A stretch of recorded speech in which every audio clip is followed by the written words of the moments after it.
I am founder of Indiana Fashion Foundation. I am super excited about tonight's talk, and it's centered around making the connection.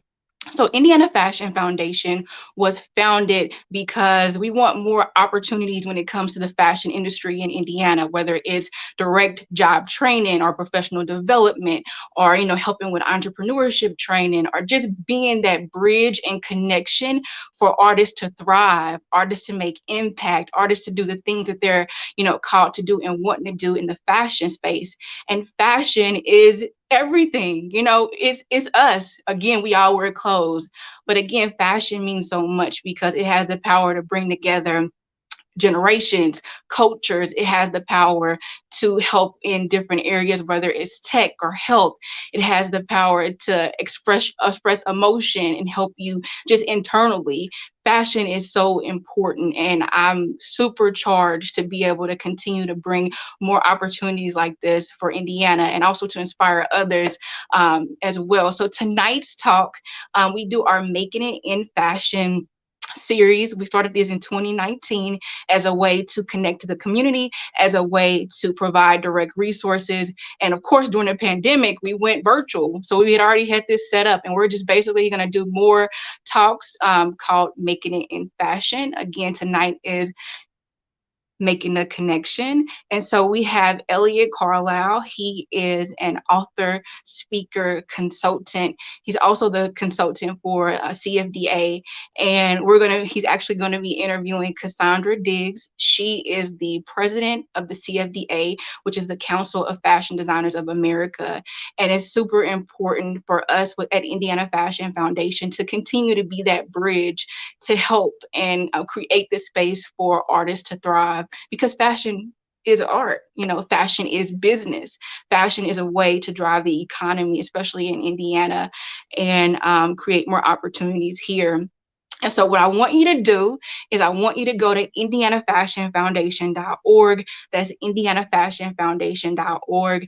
Definitely sign up for our mailing list. We have some amazing programs and opportunities coming up. One of them is our Imagine If program, where we take youth ages 12 to 17 through a program where they learn about the fashion industry. And it's a super cool and highly engaged platform where they're actually building their ideas in that way. So please go to indianafashionfoundation.org. That's indianafashionfoundation.org. We also have internships open and volunteer opportunities, because we need your help to grow this and show how much fashion can make an impact. Again, fashion is art, fashion is business. And so again, let me turn it over to Elliot Carlyle. Thank you.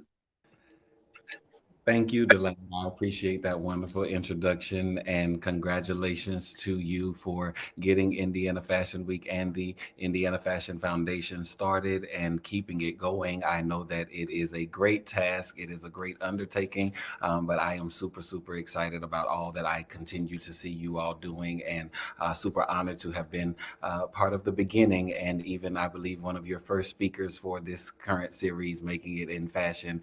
Good evening to everyone who has joined us. Thank you for registering. Thank you for making the time to be here tonight. I am really excited about tonight's guest. As you all know, she is CaSandra Diggs, and she is the current president of the Council of Fashion Designers of America, which is the headquarters of the American fashion industry that is located here in New York City. And I'm super happy and elated and honored that your host tonight asked me to interview her. I have known her for a few years now, and I'm happy to say that we were able to build a friendship before I even knew of her influence or who she was. I just honored and admired who she is as a woman, just a woman in life, and we connected and just happened to be working together now in this way, and it is really, really a pleasure. As you all have seen in the news, CFDA just this past week launched its Impact program, which is centered around diversity, equity, and inclusion for Black and Brown professionals in the industry, and we are super excited about that initiative. initiative. If you are not aware, please visit CFDA's website, sign up for the mailing list, visit the Instagram, visit the Twitter, find out about the program. You will get more information about it through Indiana Fashion Week as well, because we are working on a few initiatives with them to come. Just super excited. And you all, with all that we have experienced in 2020, just to be here, to have this moment, we are alive, we are healthy, and things are as well as they are. They may not be as well as they could be or should be for some, but the fact that we're still here, we're breathing, and we're able to get online and discuss something that's so passionate and connected to all of us like fashion, it's a wonderful thing. And so we're going to celebrate tonight. And before I bring CaSandra on, I will say that she and I did speak briefly earlier as we are on meetings together all day, and she's super excited about talking. So we're going to keep the talk brief in terms of just talking about her, but she really wanted to connect with the audience tonight. So those of you who, I know we have some questions that have already previously been submitted, but if you do have questions, please put them in the chat so that I can ask them to of CaSandra. And we want it to be engaging for you as well. And don't feel shy. Don't feel like your question is not relevant, or it's too odd or too strange or too weird. No question is strange. She wants to connect with you, and so she's asked me to make sure that I let you know that. So without further ado, let's bring on Miss CaSandra Diggs. Hi. Hi, Elliot. Hi, Indiana Fashion Week. Hi, everybody. Thanks for having me. How are you doing? I'm doing well. We've been working all day, all week, trying to launch this program. So a little tired, but just so excited to be talking to all of you and to have you even want to have me here. So thank you. Absolutely. Well, thank you for making the time. Of course, I'm super honored to be doing this with you. We work all day, so now we get to have a more casual conversation together. We're But just still, we're still laid back, still laid yeah, back. yeah, we are. But just to get started, just right into it. Where are you from? Talk about your beginning. Where did you grow up? Where did you go to school? The Oh general my things, God. how you became Okay. president. Oh, that's been so long ago. So yeah, I'm from Brooklyn, New York. Good old BK. I went to school locally at public school. I grew up all around Brooklyn. I was born in East Flatbush, and my parents moved to Gravesend, then to Bensonhurst. I went to school to Sheepshead High School. Not many famous people went there. I think the most famous person who went there was Larry David from Curb Your Enthusiasm. So yeah, I went to Sheepshead Bay, graduated from there. I then went to City University of New York, to John Jay College of Criminal Justice to study law and political science, and graduated from there, and did an internship at a law firm, and decided it really wasn't for me. Law wasn't my passion. I think I loved it more because of my dad. And we used to watch Perry Mason together, and he would, he nicknamed me Perry, and we just, we loved the law, but it wasn't something that I wanted to study. And when I was in college, I, used to work retail at Macy's. So that was like my first foray into like fashion, like what that really was about. I didn't understand the nuance of it just yet, but I knew it was something that I was interested in, and I really, really liked it. And so that's kind of where it got started.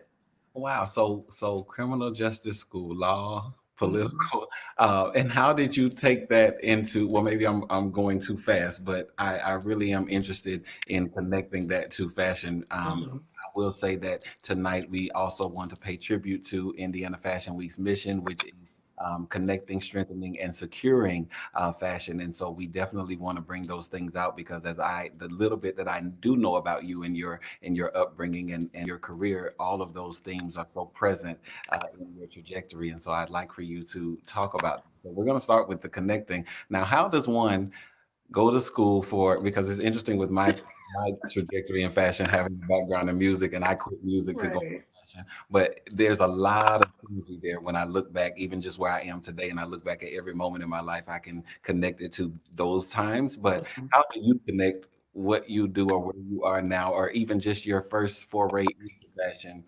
with political science and law? How do you do that? Not easily, but I felt like every step that I took Hmm. kept leading me into fashion.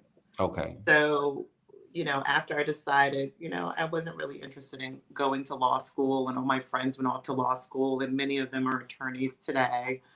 I really didn't want to do that. And so at some point, I was working at a school called Wood Toby Coburn, and it's located down the block from the famous New York Public Library.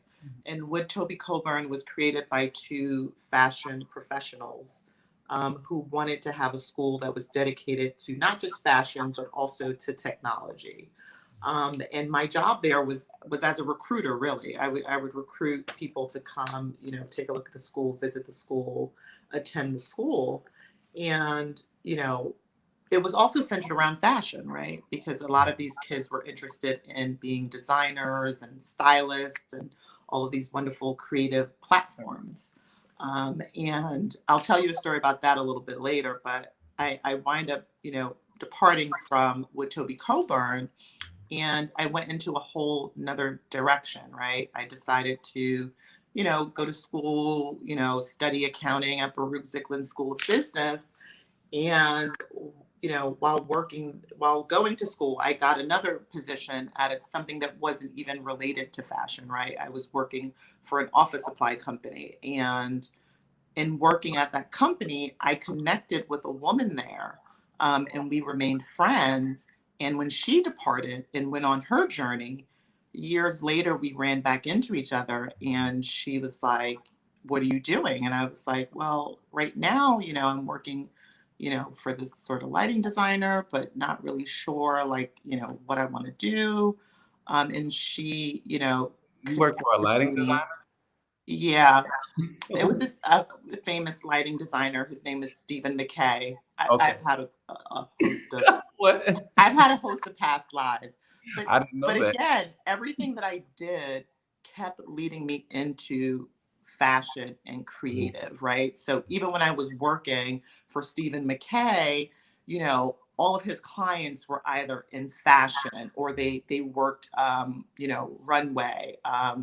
or they were actors. Like Robert De Niro would come in, and like he's getting lighting for his estate. So he was also connected to this sort of like these creatives and creative platforms.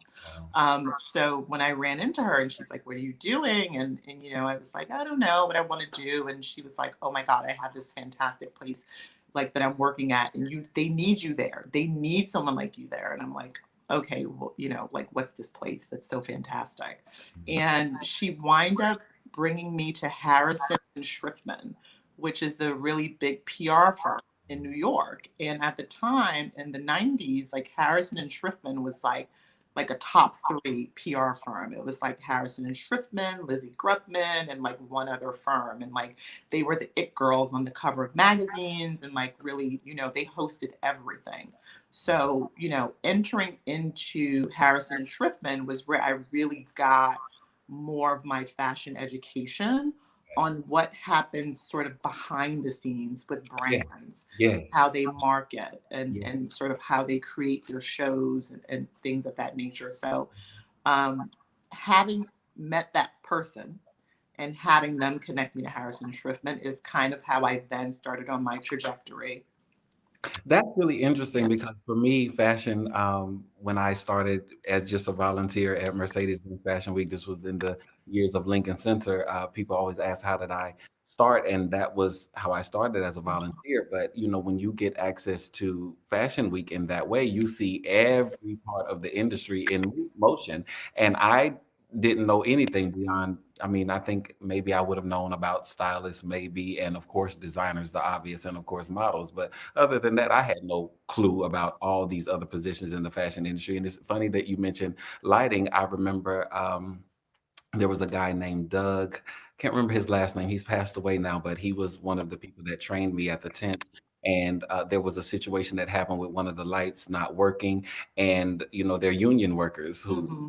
the lights. And I remember him going in and telling us about how much it costs just to pay someone to go up and change that light bulb. And I was like, what? I mean, I never knew about union workers or any of this. And just to know that, lighting design was a thing in fashion. I mean, I guess before that, I just thought you put up lights, you turn them on and let the models walk. But that is all connected to fashion. There are so many different professions that are connected. And I think, just when I look at your career and how you've navigated, you really have been kind of in the business, in the deep business side, Mhm. the behind the scenes of the industry, but so many important positions that make all of this run.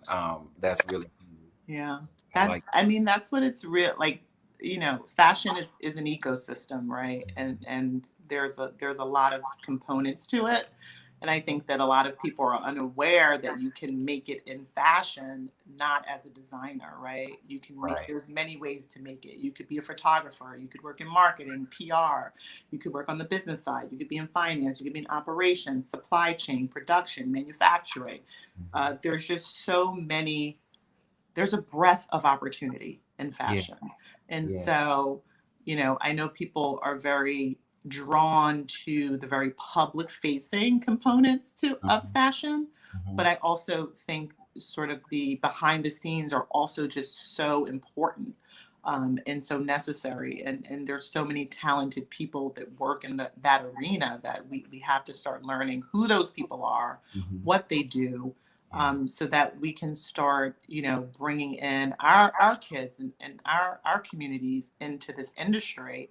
And I think that's one of the things that we're trying to do with this impact program that we've launched. It really is to provide access and awareness about the breadth of opportunity in the Yeah. industry. I agree with that. And two, well, when you look at that, before I even go there, let's back up. I want to ask, when you started with the PR firm, like, was there any attraction to PR for you? For me, because when I started in fashion, I really started with my own PR firm that I built out of nowhere, I'd say, in the MySpace days. And it was funny because people say, well, what attracted you to PR? I really was only attracted to them because they always wore black. At Fashion Week, the PR people were always in black, and I wanted to wear black all the time. And I said, oh, this is interesting. Very mysterious, weren't they? Yeah. So for you, when you accepted to go on this interview, Mhm. what was the connection for you? I'll be honest, the connection wasn't fashion, it was business.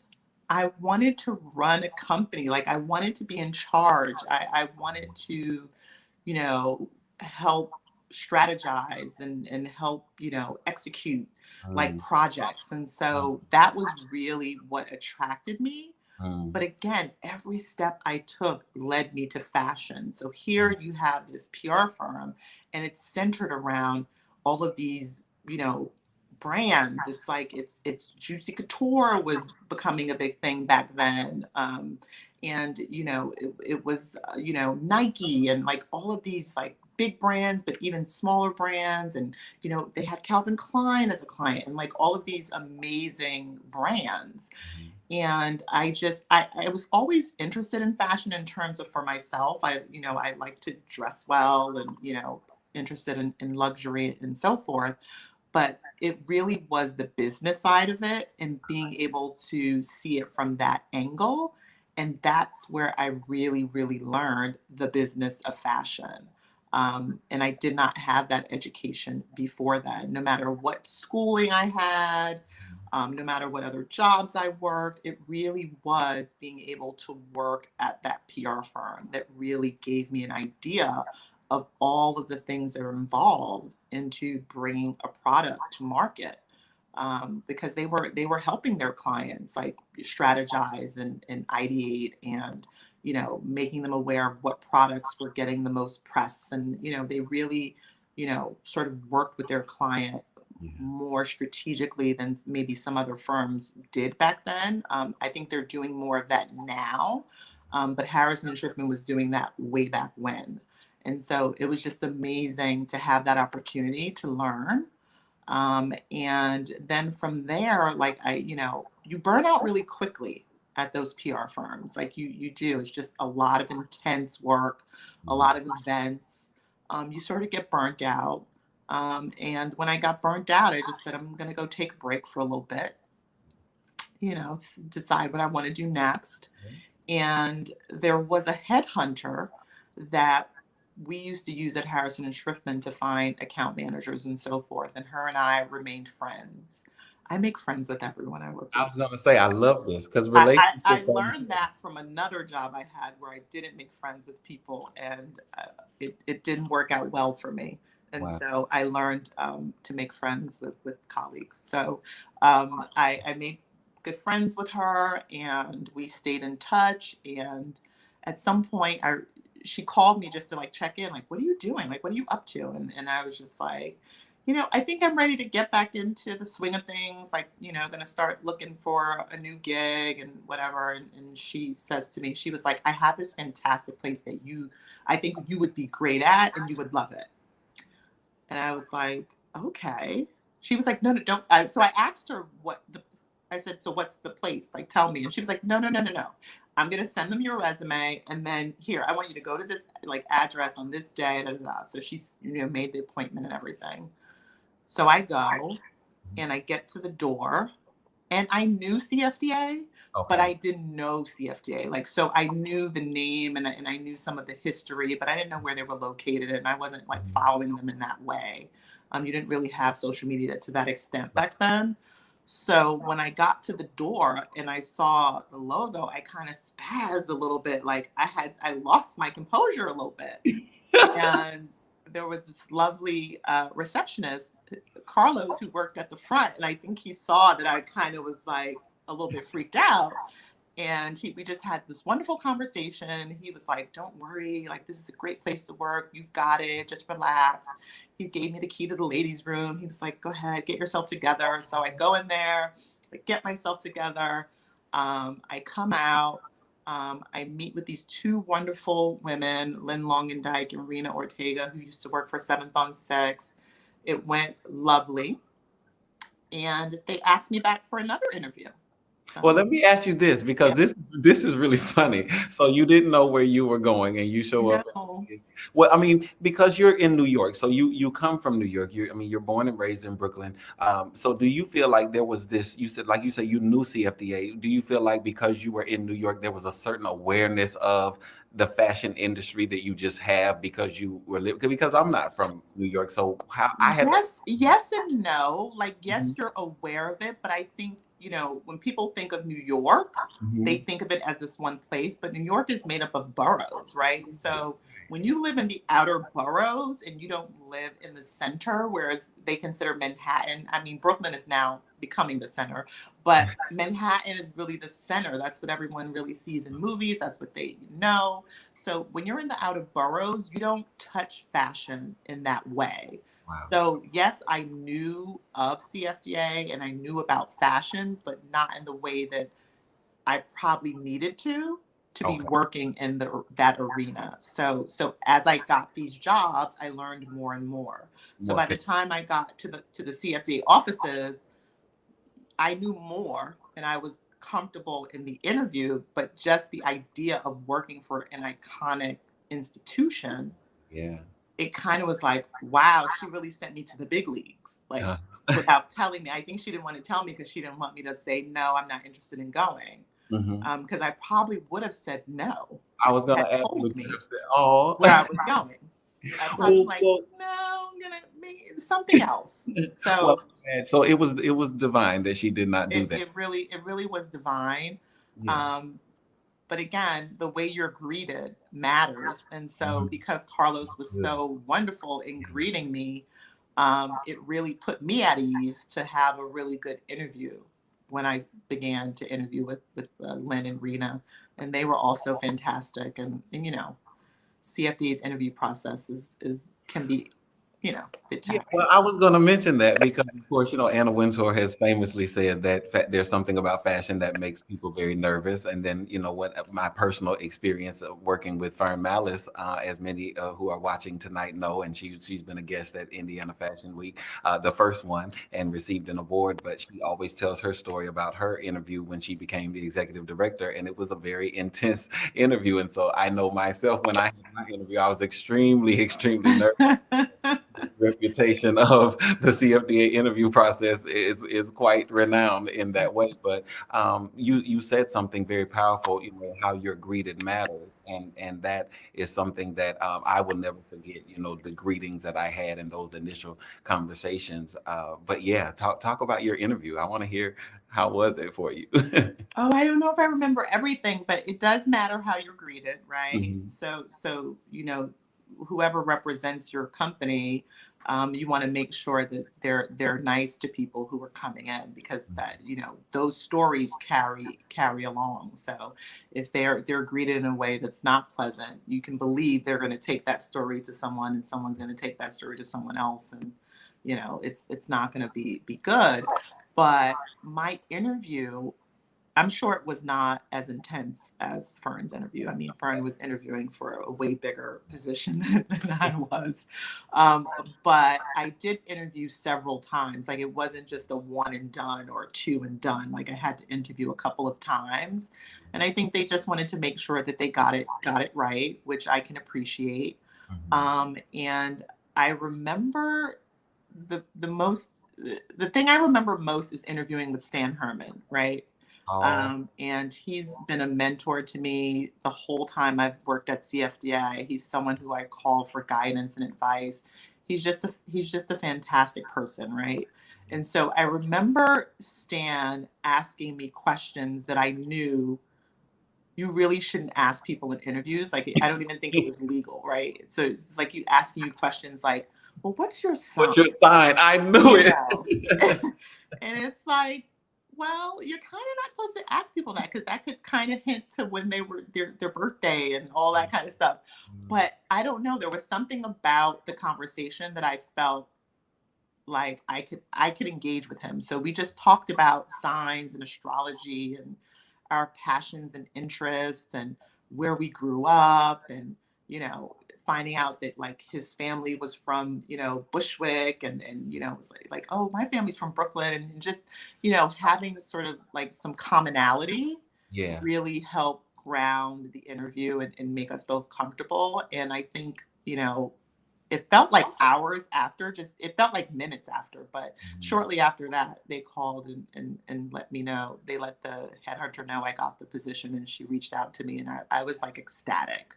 And so then I began my journey, which has Before been a you get journey. into that, I do want to bring out something because you said something that is a point that many people don't know. You said he was asking questions that really could be illegal. Most people, because of your career, all of these rules and regulations and policies and procedures that the average person does not know. So somebody else would have gone in that Right. interview and just answered all kinds of things and not even knowing that there are certain things that can't be discussed or should not be discussed in interviews. So the fact that you knew that says something about your knowledge I base. know. I've had several past lives. I remember, for like 6 years, I used to do bookkeeping for a lot of doctors' offices, right? I used to keep their books for them.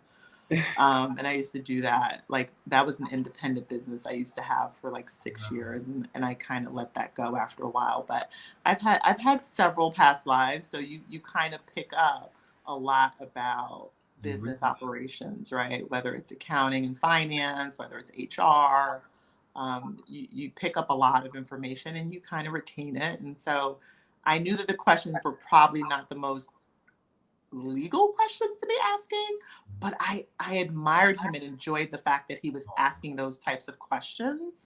And it really made me feel more at home about where I was. And I was able to open up and like really show them who I was authentically. And Mhm. then it was reciprocated. So it kind of established our long relationship that we still have to this day. That's beautiful. Yeah, and again, he's like a mentor. That's beautiful. So you start the job, and you're given the title of. I started as a business manager, right? So I was the business manager. So I wasn't coming in entry level, but I definitely was like mid level in the career, Okay. right? And I remember when I started, I think I met Fern that very week I started, or I believe I met her that very week that I started. And she was lovely as well. But I remember coming in and so much was happening, right? Because, you know, they were in the process of selling Seventh on Six, which is the company that used to produce the fashion shows at Bryant Park. Mm-hmm. And so I got to work with Fern, but not for as long as I would have wanted to. Okay. But the couple of months that I did work with her, she was wonderful, right? And she looked out for me, and she looked out for other people. And I remember there was one gentleman who worked there, and he and I kind of got into, like, I wouldn't say an altercation, but it was like a misunderstanding. And I remember Fern just bringing me into her office and kind of talking to me and making sure that I was okay, and letting me know that he would be apologizing immediately, and that was just unacceptable behavior. And like, she was really on top of it, right? She Well, was there's a reason why she's called the godmother of fashion. It makes sense, and no, that's one thing that, she really showed a level of care and a level yeah, of due diligence to make sure that, you know, everything was resolved, and I felt good about my work there and about being there, and that she was looking out for me. So yeah. Talk that was about this, wonderful. but with that and how she was as a leader, but the CFDA wasn't what it is now at this time. It wasn't, it was and it wasn't, right? Mhm, Because it did have Seventh on Six. mhm, It did produce shows, mhm. and they were of a magnitude that I don't even think now compares to the magnitude of those shows back then. Like, it was awe-inspiring, right? Yeah. And on top of that, they also had their annual award show that they did every year. So it's like they're doing shows twice a year, and they're doing this big gala every year. And, you know, just the people that were attending were just like, they were esteemed, they were royalty. It's like you've got Hillary Clinton, and you've got, like, you know, designers, and just, you know, socialites, and just everyone coming to this show. And so the fact that she was able to manage all of those elements Mhm. is a testament to her strength as a leader. And Yeah. so Didn't again, I was in position to be able to learn from others. yeah. And so I kind of took those things from her, and from other people that I came across in my career, and just applied them as I went through my journey. I love it. I was saying, didn't Princess Diana attend one of those? Yes, I mean, I wasn't there for that one, but yes, I mean, that is the level Mhm. of celebrity, and sort of aristocrat that would come to that show, and so it was a big deal, and so I was coming into all of that, Wow. and just be. I remember the first award show I went to. I think that was the time that Karl Lagerfeld got that tofu pie thrown, and it like hit Calvin Klein's wife's dress, and it was like this whole thing, and like the page six or whatever, and it just was like, I cannot believe I work for this place. Like, it's just, it's incredible. Yeah. But you know, as so they sold Seventh on Six, and Fern and team went with IMG, which was the company that acquired it at the time. And then we got a new leader, and his name was Peter Arnold, and he was a former lawyer at a big top five world renowned firm. And so between myself, him, and Lisa Smiler, who's still currently the executive vice president, we went on this journey to sort of carve out CFDA's new identity, Okay. in the industry. And I think we were really successful at it for a couple of years, and then Peter decided that he wanted to, you know, go lead a for profit. And I think he went on to John Varvatos first, and then to Cynthia Rowley, and then to some other positions. And then Lisa and I remained, and, you know, we remained because every year was a new adventure, right? It was never the same thing. One minute where running Fashion Targets breast cancer, which is an initiative that they have, and then the next year we're, you know, relaunching Seventh on Six, which was like a big, you know, world sample sale, that they would do, annually to raise money for HIV/AIDS, which was an initiative that the industry was interested in supporting, and that's how they supported it. They gave their leftover stock. We put on a big, gigantic sample sale, and consumers and fashion enthusiasts went shopping, and we raised millions of dollars for a cause that was really, really worthy. And so we chugged on for a couple of years, and then Stephen Kolb joined us, and he's been our fearless CEO leader ever since. Amazing. This Mhm. this is really incredible. I see some questions coming in. We're gonna get Please, and let's ask me some of the questions now. Feel free to okay. throw them in. I want it to be engaging, and I want to be able to answer as many questions as I can. Okay, great. We have Kyla Hutchins says, "Thank you so much for your time, Cassandra. What kept you going during the process of finding your place in the fashion industry, and what are things you told yourself to keep motivated?" Wow, what kept me going? I think, again, I stayed grounded through family, of course. Like, family is important. Having an outlet outside of fashion was really, really important. And I encourage everyone to have that. Yes.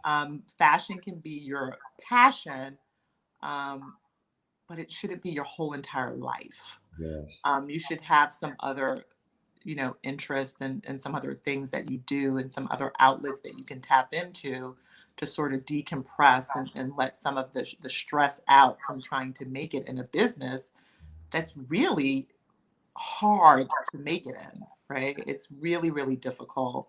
It's almost like a small island, and everyone's trying to be on that small island. That's kind of how fashion is. And so you have to keep determined, but you do that by unplugging sometimes, Yes. unplugging and connecting with others who are not in fashion, and are not caught up. Like, my family was never caught up on fashion. Like, they don't know who's who. They don't care who's who. They're just like, how's work going? Oh, it's going great. That's great. We're glad you're happy. So I think getting with people who don't see fashion as this sort of superior thing, Mm. it is what helped me. Um, Also, just, again, like, you have to give yourself pep talks. Like, I remember when I worked at Harrison and Schriftman, it was a really tough place to work. Girls would cry, like, you would see people have meltdowns, and cry. And I just remember, like, going into the bathroom and just, like, letting it out in the bathroom, right? Like, never letting them see you cry, but just, like, taking that deep breath, letting it out, talking to yourself in the mirror, being like, you got this, like, you know what you're doing, just stay the course. And then coming out, and going at it, and dotting my I's and crossing my T's. But again, it's not something that you have to do it frequently. It's not something that, oh, I gave myself that pep talk in the bathroom at Harrison and Schriftman 20 years ago, and, like, that's all I needed to do, right? Like, no, it's something that even to this day, when I get up in the morning, is kind of a pep talk to be like, you can do this. You are a leader. You have the experience. You have vision. You know how to execute. Like, you've got this. Go do it, right? So I have to do that even to this day. Wow. Someone asked, well, Emily Gardner asked, "I love hearing about your journey. Now with the new role at CFDA, what is your highest priority in that position?" Hmm. So many priorities. But I think, again, the biggest and most urgent priority is making sure that we're creating programs that allow for equitable representation in the industry. So that means working alongside Elliot and Ebony Wiggins and Kevin Bass and Carol Truesdale and Tracy Reese and Samira Nasir and Bazoma St. John, Martin Cooper, and Stacey Henderson as the Black Advisory Board and the Impact Team, to make sure that we're bringing programming that really helps to amplify that message. We are trying to identify, we're trying to connect, nurture, and support Black and Brown professionals in the industry. This is not to exclude other professionals of color. This is not to exclude other demographics. This is to say that this demographic has a very urgent and pressing need for equity, and they have the longest distance to make up in getting that equity. And so that is going to be our primary and initial focus. And we're going to do that through some of the levers of change that we identified when we did our study with McKinsey and PVH. Yeah. Number one is access and awareness. Number two is making sure that there's some sort of mentorship and professional development, and there's advocacy that needs to happen. We need to get people in the industry involved. So we're certainly reaching out to brands to make sure that they're collaborative and working with us to push for that change. But that is the most pressing thing. Like, there is nothing more urgent. We know that there's an economic crisis going on. We know there's COVID-19 going on. We know that there's a host of challenges that face the industry, that face our nation and our sort of, global ecosystem. But I think I agree with Dave Chappelle when he says, if you solve the issues of Black people and the people of color, then you solve the issues of the world, right? So I think we need to focus on solving those issues. Those are really important. Very good. This next question is from Terry Cox, and I have an answer for this actually too. But she asked, "How can jewelry designers be part of the fashion industry?" Well, okay, that's interesting, because I already see jewelry designers as part of the fashion industry. Mhm. For me, they are part of the fashion industry, and for me, most of my closest friends in the industry are actually jewelry designers. So I'm just like, they're not part of the industry. I think, one of the things that you can do as a jewelry designer is find a way to have collaboration, right?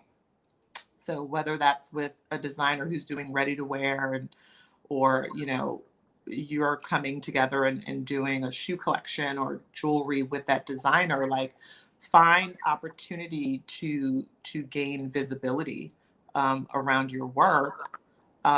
Also, there are lots of programs in the industry. I know Elliot is running a program with the Diamond Council and other jewelry designers. Make sure you're tapping into those programs to get access as well. Make sure that organizations that you can be a member of, whether it's Fashion Group International or, you know, CFDA, or, if you can be a member of that organization, then certainly try applying for membership. Or if there's a program that they're running, make sure you participate in the program. And make sure you stay informed. Like, read, Women's Wear Daily, read Vogue.com, read, the CFDA newsletter. Like, keep yourself informed about what's going on in the industry, so that you are ready to leverage whatever is happening in the industry. So if there's a new initiative that's launched, or there's grants that are being given, you can tap into them.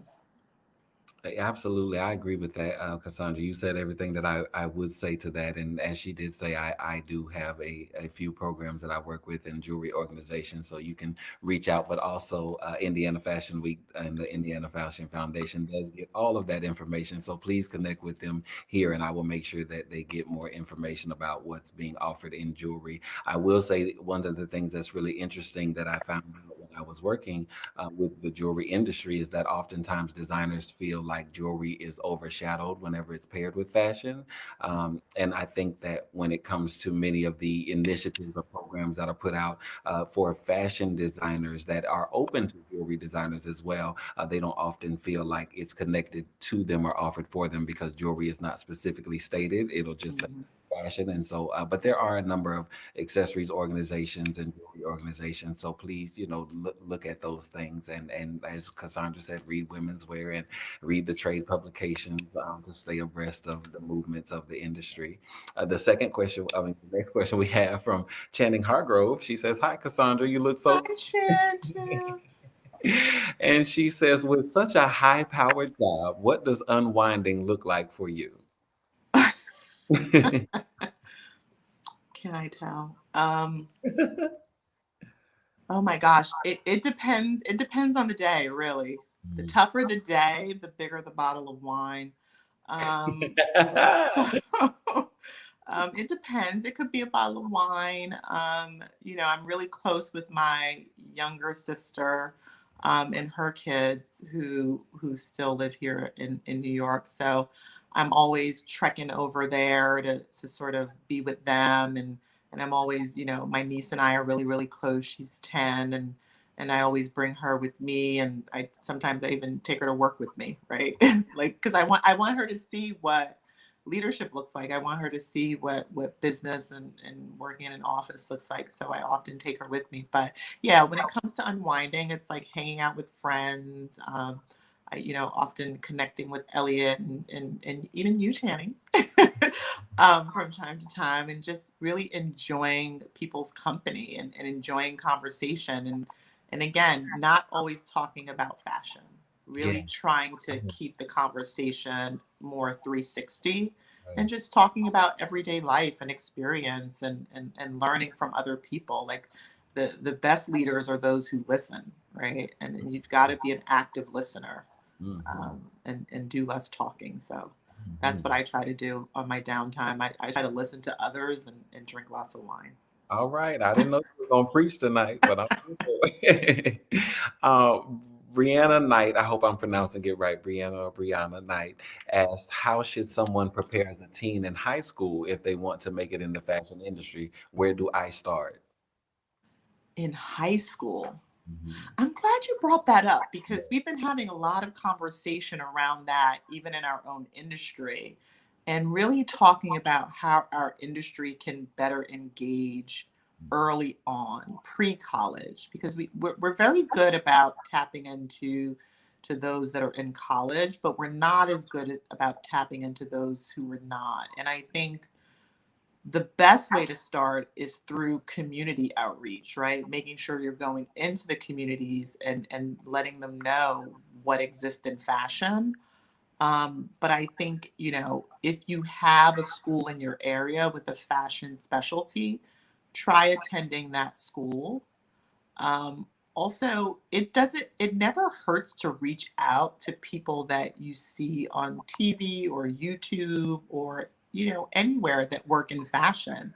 Like if there's some way to DM them or send them a letter or mail them, a letter, like feel free to do that. Like some of the best, connections I've made have just been from people randomly reaching out and me saying, "Oh, that sounds really interesting. Let me try to connect with that person." Or, you know what? I actually do know someone who could help that person. Let me introduce them. So I think it's also about reaching out to people in fashion and letting them know that you're there and you're interested. I like that. I have a question. As president of the CFDA, you're part of the security of the present and the future of the fashion industry in America.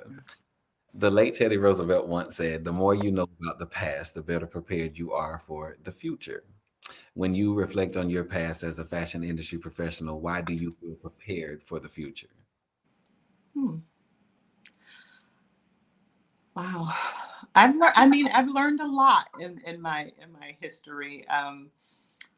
I remember, working at Wood Toby Coburn, and there was a team of us in the recruitment department, and we had to reach certain numbers of recruitment, and all of the girls would be meeting their numbers, and I was the only one like not meeting my number. Eventually, it led to me being fired, which was a learning experience in and of itself. There's nothing wrong with being fired. It led me to something even better. But what I learned from that is being a team player Yeah, because I was not a team player.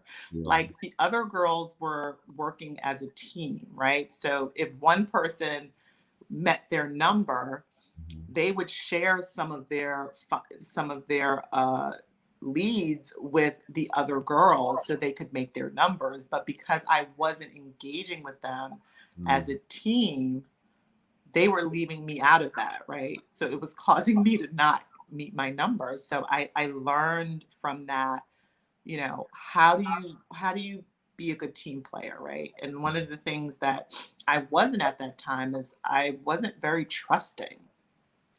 I just wasn't. I don't know if it was my Brooklyn upbringing. I don't know what it was, but I was very like not trusting about people at work and who I worked with. And I really realized that in order to be on a successful team, like you've got to establish trust. There's got to be some Yeah. credibility there. You've got to, not only do you have to tell the truth, but you have to listen to people. You have to share a little bit about who you are and where you come from to bring a level of comfortability into the situation. And I didn't do that there, but going forward, I did. I learned how to do that well. And so I think that benefited me in my long-term career. But at that moment, yeah, I was not a team player. That's powerful, because I don't know if I've ever told you this, but I actually was fired from the same job 3 times. I don't know if I ever. How it's really like, how do you even get hired, I know. fired from the same job 3 times? It's a long story. It's a beautiful story, but it happened. Um, but you brought out something though.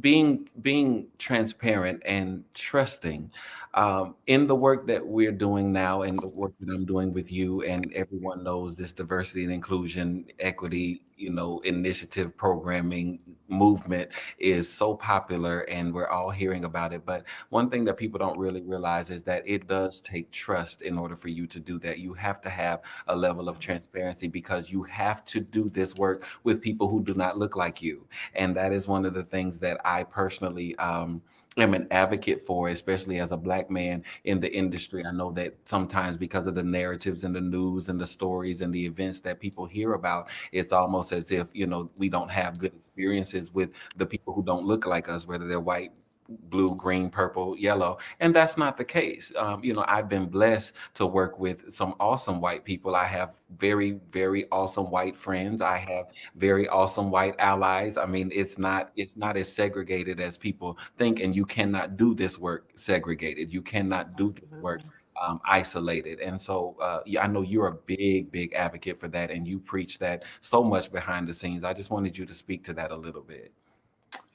Thank you for asking. I mean, again, it is so important to be transparent, but it's also important to really work with allies and be collaborative.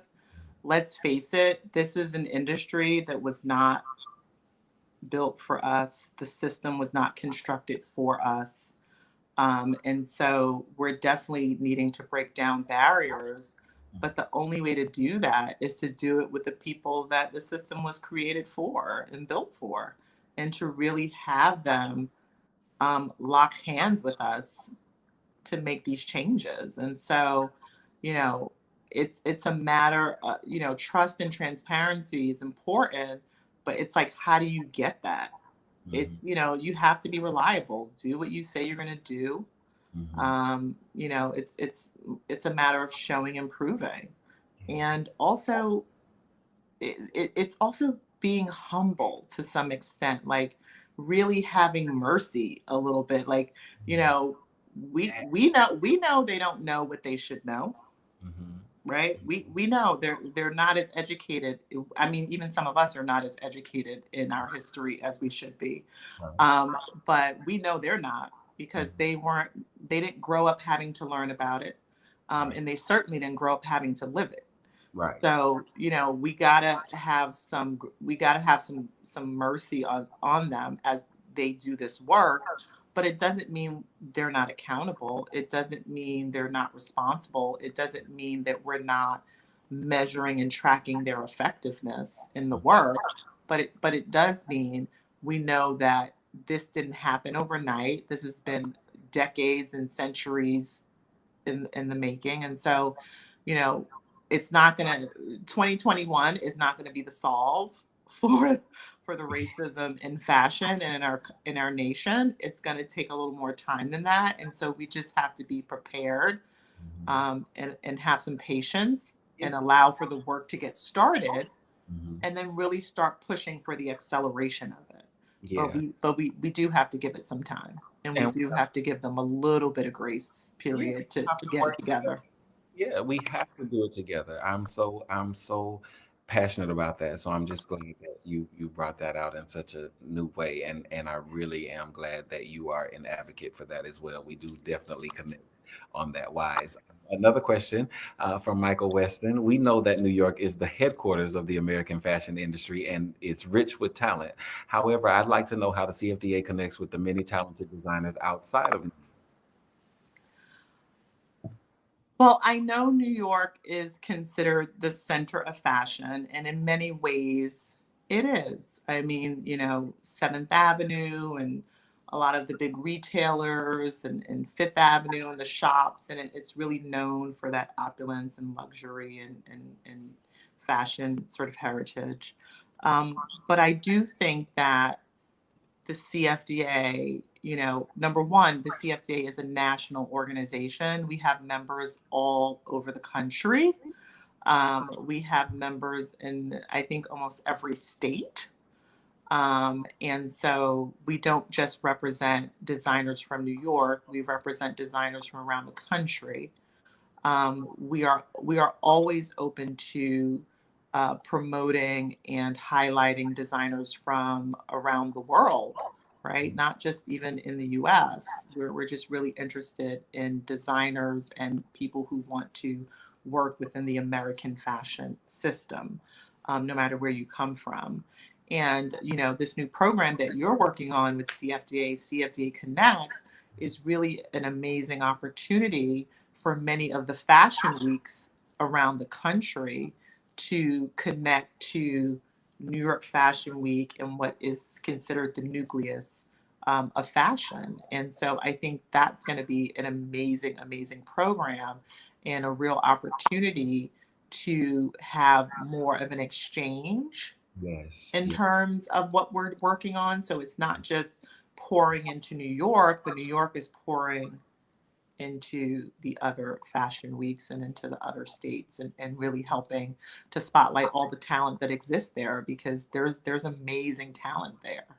That Um, that is a perfect connection to the next question yeah. from Kyla Hutchins. She says, "Do you have any advice for wanting to work in a smaller market? People often try to leave Indianapolis with the desire to work in bigger cities. Is it possible to make an impact from where I'm at today?" I love that. Listen, you make an impact from wherever you Wherever stand. you, That's where you make impact. But yeah, I'll tell you, I was having an interesting conversation with a big brand that we all know. I won't mention their name, but they're a national brand, and their headquarters is not in New York.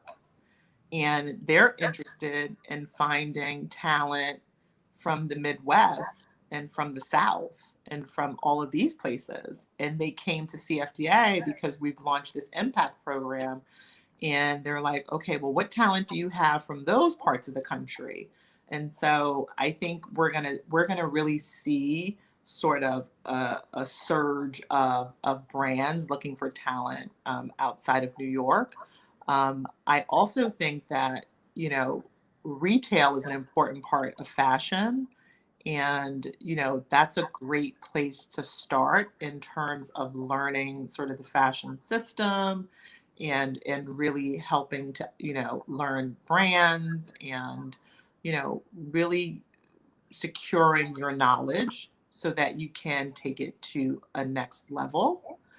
So, you know, I encourage people, like, especially like young students who write to us and it's like, oh, I want to come intern in New York for, you know, for the summer. And it's like, that's great. But I would even encourage you to work a retail job in your local city and really learn fashion from that vantage point. Because, you know, Ohio and other places, like a lot of these big brands are headquartered there. Like yes, Nike's headquarters is not in New York, and many brands are not headquartered in New York. So there's definitely proof that fashion exists outside of New York. absolutely. And so I definitely encourage people to start where they are. Not saying you should never come to New York, or maybe there's no reason for you to, you know, come transfer to New York, but you definitely should start where you are, because the goal is really to make American fashion global, and help people to understand just how global the impact of American fashion really, really is. Absolutely. I will say, come to New York and get the energy and then take it back to where you are. That's what I did. I started in Florida, then in Charleston, and I started. Many of you all know me from Indiana Fashion Week and working with Fern Malice, but Fern Malice didn't connect with me in New York. If I connected with Fern Malice in Charleston, South Carolina, I knew her from New York, of course, but I don't think she knew I existed or paid me any attention among the thousands of people at the tent when I was working there. But I did of course first meet her there, but we didn't connect there. We connected in Charleston, South Carolina. So you just never know. And with that being said, I want to segue into our last two questions, which will probably take some time. Delang Ferguson, who is the executive director and founder of the Indiana Fashion Week and Foundation. And then also we have a question from Fern Malice. I didn't realize she was on. Fern's in the Fern house. is Hi, here. Fern.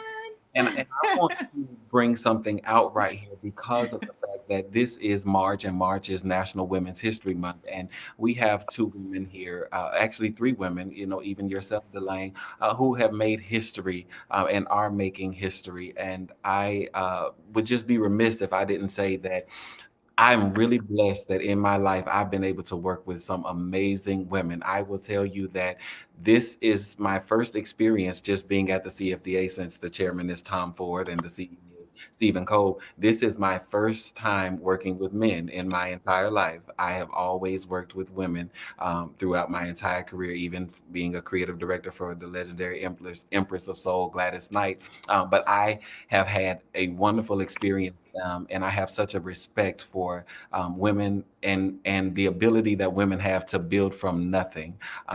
And I don't even have time to go into that because I could really preach about that. I really could, but I won't. But I just want to say to all of the people who are tuning in tonight, it is amazing that these three women are present and what they have done and contributed and are contributing. So we thank you. So I'll ask Delaine's first question first, and then I will get to Fern's question last. Thank you, Cassandra from Delane. I appreciate you sharing your insight with Indiana Fashion Foundation. As an organization, we're still having conversations on if the fashion industry is important to invest in. We're big on community connecting. What other advice would you give us to grow the Indiana Fashion Foundation? Yes, fashion is a very important industry to invest in. Again, and I say this to Elliot all the time, fashion is the nucleus of everything. I knew you were. Um, it really is the trunk, and all the branches sort of kind of grow from there. It's like when you think about the life of a garment, right? And it touches manufacturing, it touches, environment. Fashion and garments, they're a marker for identity and status. And so fashion is just in every element. It can be political. I mean, Melania wore that jacket and everyone was trying to figure out what that meant. It's like there's just so many ways in which fashion has impacted. It influences technology and how people design, you know, automobiles. It just, again, fashion is very much an impactful discipline, and the industry is very impactful. I think, besides community, you really need to start with, you know, politics and sort of your, when I say community, I'm really thinking about the people who inhabit the places and the spaces, in terms of, your, local grocer and your, school, and where people actually live, the houses and the buildings. But it's also the other parts of it that need nurturing and that need investment. So is there a way to create some local manufacturing, um, for the fashion community so they don't have to outsource it? Is there a way to create, what you're doing, and having fashion shows locally within your community to spotlight talent and build business?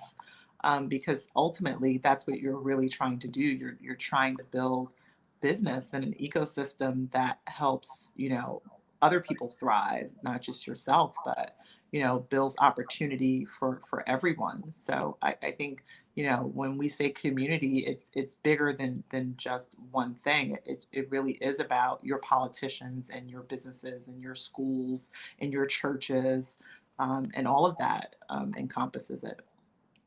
That's beautiful. Um, Fern Mallet said, Fern, love to see two hi. people who work for me doing so well. Thank you. And thank you for even making the time to be here. Congrats, she says. How has COVID impacted your life and has it changed your perspective? Question one. And then also, are you having fun working with Tom Ford? Oh my God, COVID has completely transformed my life. I mean, it's touched close to home. I mean, to know people who COVID has taken. Um, my sister's husband came down with COVID pretty early in the pandemic, and it was scary. It was really, really scary in the beginning, and he came through, and that was so great. And I think part of that had to do with the lifestyle change that he had made months before in terms of his eating and his health and all of that.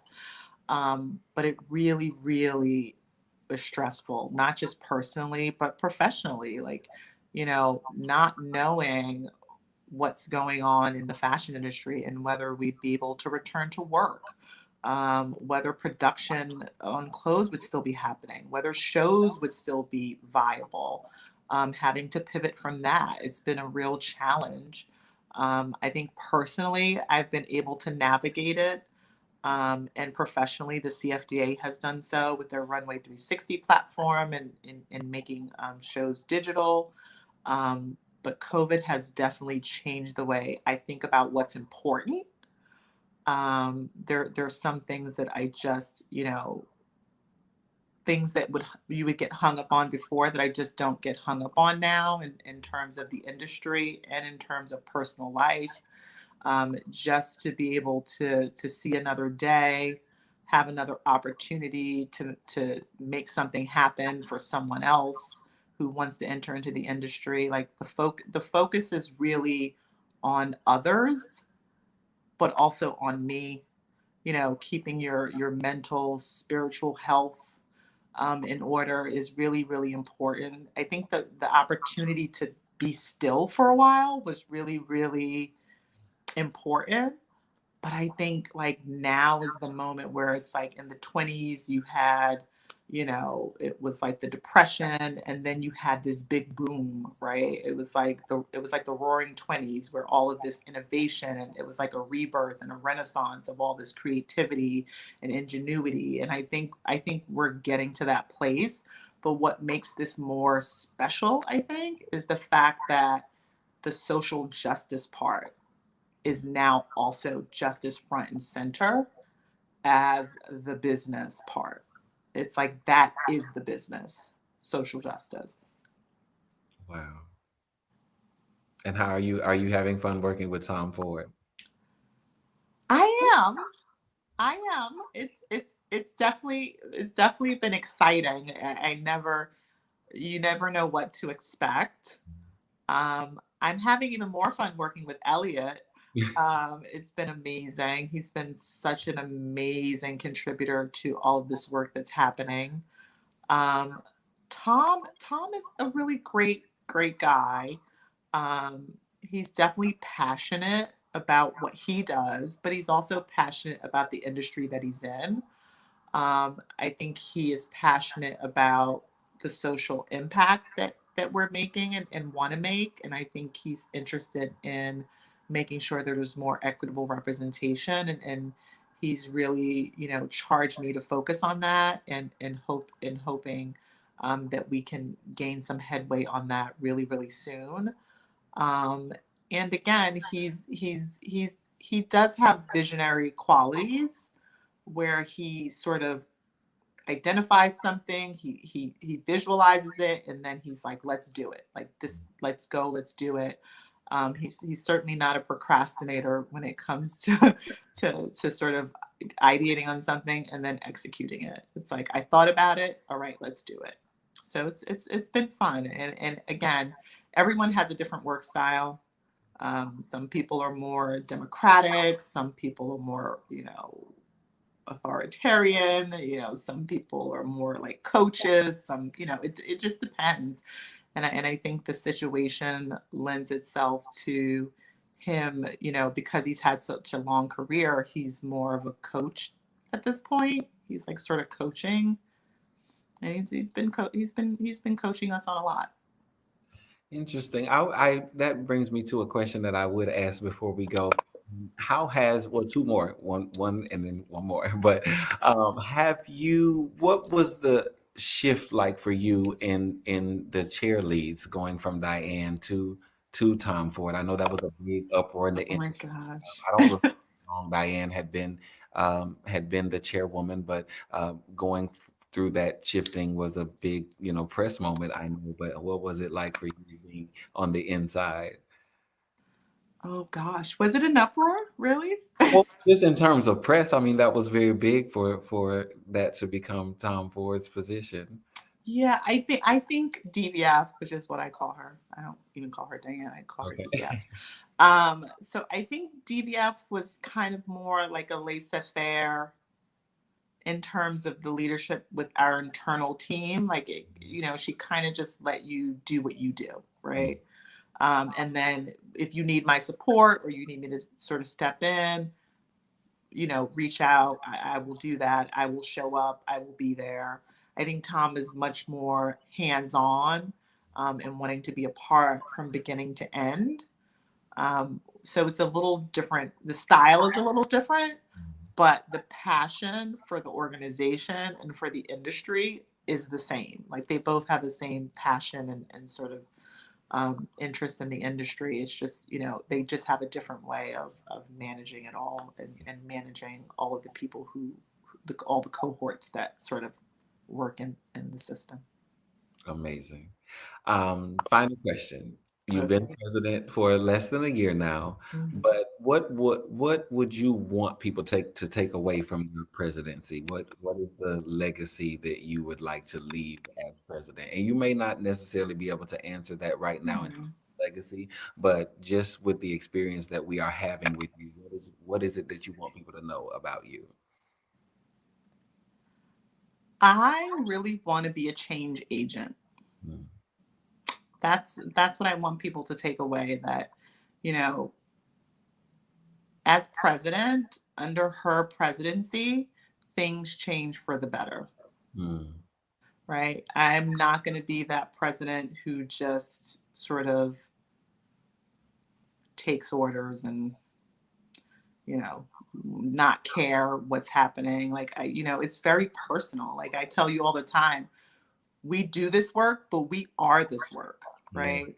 yes. Because we live it as well. We're not just doing this work because it's a paycheck. Like, we really believe in it. it's Mm, it's really what we're all about. So, I do want to be known as a change agent.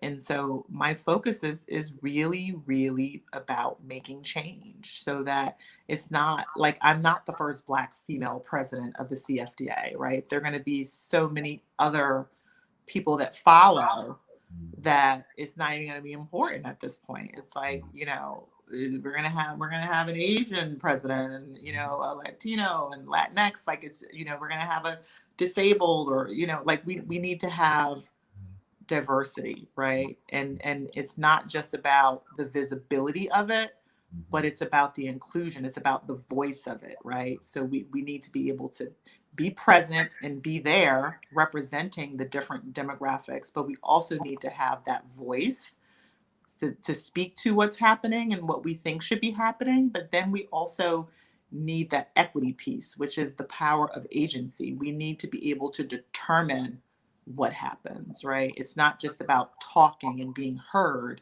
but it's also about being able to make those decisions and say, this is what needs to happen. And we're going to bring these people together to make that happen. So it's a multi-pronged, or, sort of tripod there. It's the diversity, it's the inclusion, but that equity piece, it's mhm, almost like we should be leading with equity. mhm, Because if you make people feel like they belong, mhm, and that they have some input into their own, sort of advancement and development, then you're going to get diversity and inclusivity. I think that equity piece is the hardest piece, and that's the piece that this industry and myself, like, we need to work on and make sure is happening. Because again, we can provide access and we can provide awareness, and we can do all of that, but once people enter into these organizations or into the industry, are they getting the sponsorship? Mhm. Are they getting the advocacy and the allyship that's required? Yes. Are they getting people who can step aside and allow people of color to stand right beside them, right, in an equal way, Yeah. and just do their voices matter? So I think that's really what it's about and what I'm hoping to accomplish, and I really feel strongly that I will in some way. Um, People will be better with me as president. Like, I'm going to leave a legacy. It's not a question. It's just how much of it is going to be there. That's beautiful. But what I can say for sure about women like yourself, Afone Malice, Denisha Ferguson, is that you are women who are about the work. And that is something that I know personally, and I really do admire and respect. And I appreciate, the opportunity to engage with all of you. And having said that, I think we're done with questions. Unless you have Well, any final thoughts, I will let you. well, can you? I would. If I knew Fern was coming, I had some questions for her. Can you imagine what she had to go through back Oh, then, trying to lead an organization into change? I mean, she needs to give us some more pointers. I guess this is a safe space I can say this, but I have personally always said that Fern has a story that I believe that she needs to tell that she hasn't told, Hmm. and she definitely has things that she can share on that side of things, and I hope that in this lifetime she will get it out, Yes, just to put I'm it out, excited to hear it. and it will be one that is inspiring. It's not messy, it's not nasty, it's very inspiring. Exactly. And look at Denisha leading this organization Mhm. into what is going to be, I'm sure every year they do something more and more amazing. Just even relaunching this Yeah, conversational speaker series where we can all come together, and exchange and learn from one another. Like that. That's an amazing, amazing thing that's being done. And so kudos to her as well. absolutely. Well, you're getting lots of comments. Again, we thank all of you for joining tonight. I never personally do anything like this and don't thank people for giving up their time because that is the one thing that you cannot get back. But we thank you for your investment, and I hope that you received a return on your investment tonight. I certainly did, and thank you, Cassandra, for giving of your voice and sharing of your expertise, your talent, your wisdom. We all are better than when we came, and I want to thank you for this time.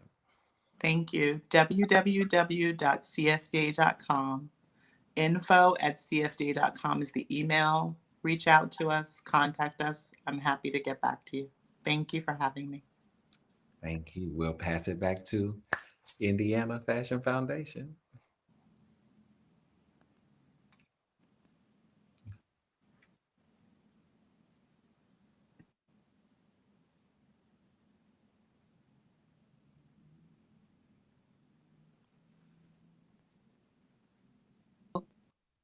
Okay, now you can hear me. I don't know about you, but this has been such a blessing to me.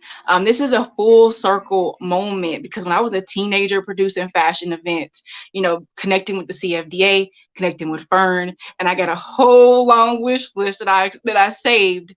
So I'm so appreciative of Cassandra doing this talk and bringing and she captured so many different nuggets that I would love to hear your feedback on. I would love to hear what you got from tonight.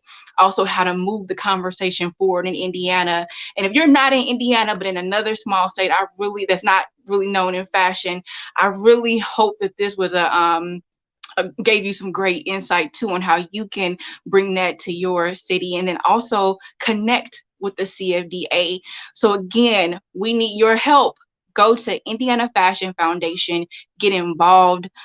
We can always use donations, especially to go to our programming. We are actively pursuing grants and then also charging for it, like we did with Indiana Fashion Foundation. There was two of us that then turned into 14, that then turned into over 800 people who engaged with the Fashion Week. And we know that if once we keep moving, things will just continue to evolve and grow. And we're here. So again, thank you, Elliot. Elliot has been very instrumental and just helping to grow Indiana Fashion Foundation. I'm extremely grateful to him. And also Mike, who's behind the scenes. He's our president of Indiana Fashion Foundation, and he wears many hats to make sure that we're connecting, we're in alignment, and that we're actually, being able to bring forth that impact that we seek to do in the fashion industry. So again, thank you again for joining us, for making it in fashion. And we look forward to just hearing from you. And definitely, again, go to indianafashionfoundation.org to hear about our programs and to also get involved. Thank you.